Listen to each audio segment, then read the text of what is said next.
राधे राधे, जय श्री कृष्ण। आप सभी का स्वागत है आज की कथा में विजया एकादशी की। सबसे पहले आप सभी को विजया एकादशी की हार्दिक शुभकामनाएं।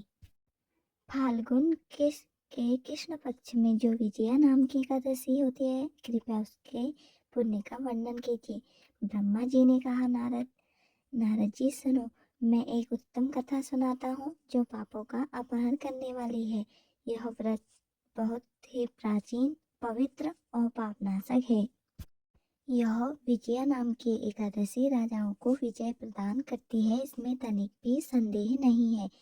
पूर्व काल की बात है, भगवान श्री रामचंद्र जी 14 वर्षों के लिए वन में गए और वहाँ पंचवटी में सीता तथा लक्ष्मण के साथ रहने लगे। वहाँ रहते समय रावण ने चपलतावश विजयात्मा श्री राम की तपस्विनी पत्नी सीता को हर लिया। उस दुख से श्री राम व्याकुल हो उठे। उस समय सीता की खोज करते हुए वे वन में घूमने लगे। कुछ दूर जाने पर उन्हें जटायु मिले, जिनकी आयु समाप्त हो चुकी थी। इसके बाद उन्होंने वन के भीतर कबंध नामक राक्षस का वध किया। फिर सुग्रीव के साथ उनकी मित्रता हुई। तत्पश्चात श्री राम के लिए वानरों की सेना एकत्रित हुई। हनुमान जी ने लंका के उद्यान में जाकर सीता जी का दर्शन किया और उन्हें श्री राम की चिन्ह स्वरूप मुद्रिका प्रदान की। यह उन्होंने महान पुरुषार्थ का काम किया था। वहां से लौटकर वे श्री रामचंद्र जी से मिले और लंका का सारा समाचार उनसे निवेदन किया। हनुमान जी की बात सुनकर श्री राम जी ने सुग्रीव की अनुमति ले लंका को प्रस्थान करने का विचार किया और समुद्र के किनारे पहुंचकर उन्होंने लक्ष्मण से कहा, सुमित्रा नंदन, किस पुण्य से इस समुद्र को पार किया जा सकता है? यह अत्यंत अगाध और भयंकर जल जंतुओं से भरा हुआ है। मुझे ऐसा कोई उपाय नहीं दिखाई देता जिससे इसको सुगमता से पार किया जा सके।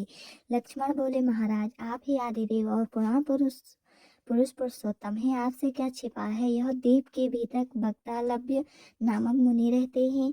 यहाँ से आधे योजन की दूरी पर उनका आश्रम है। रघुनंदन उन प्राचीन मुनीश्वर के पास जाकर उन्हीं से इसका उपाय पूछे। लक्ष्मण की यह अत्यंत सुंदर बात सुनकर श्री रामचंद्र जी महामुनि बगदालभ्य से मिलने के लिए गए। वहां पहुंचकर उन्होंने मस्तक झुकाकर मुनि को प्रणाम किया। मुनि उनको देखते ही पहचान गए कि ये पुराण पुरुषोत्तम श्री राम हैं, जो किसी कारण मानव शरीर में अवतीर्ण हुए हैं।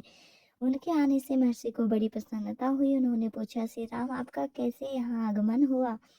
श्री राम बोले, ब्राह्मण, आपकी कृपा से राक्षसों से लंका को जीतने के लिए सेना के साथ समुद्र के किनारे आया हूँ। मुनि, अब जिस प्रकार समुद्र पार किया जा सके वह उपाय बताइए, मुझ पर कृपा कीजिए। बगदालभ्य ने कहा, श्री राम, फाल्गुन के कृष्ण पक्ष में जो विजय नाम की एकादशी होती है, उसका व्रत करने से आपकी विजय होगी। निश्चय ही आप अपनी वानर सेना के साथ समुद्र को पार कर लेंगे।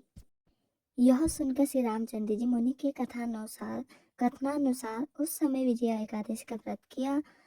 उस व्रत के करने से श्री रामचंद्र जी विजय हुए। उन्होंने संग्राम में रावण को मारा, लंका पर विजय पाई और सीता को प्राप्त किया। जो मनुष्य इस विधि से व्रत करते हैं, उन्हें इस लोक में विजय प्राप्त होती है और उनका परलोक भी अक्षय बना रहता है। भगवान श्री कृष्ण कहते हैं, युधिष्ठिर, इस कारण विजया एकादशी का व्रत करना चाहिए। इस प्रसंग को पढ़ने और सुनने से वाजपेयी यज्ञ का फल मिलता है। जय श्री कृष्ण। राधे राधे।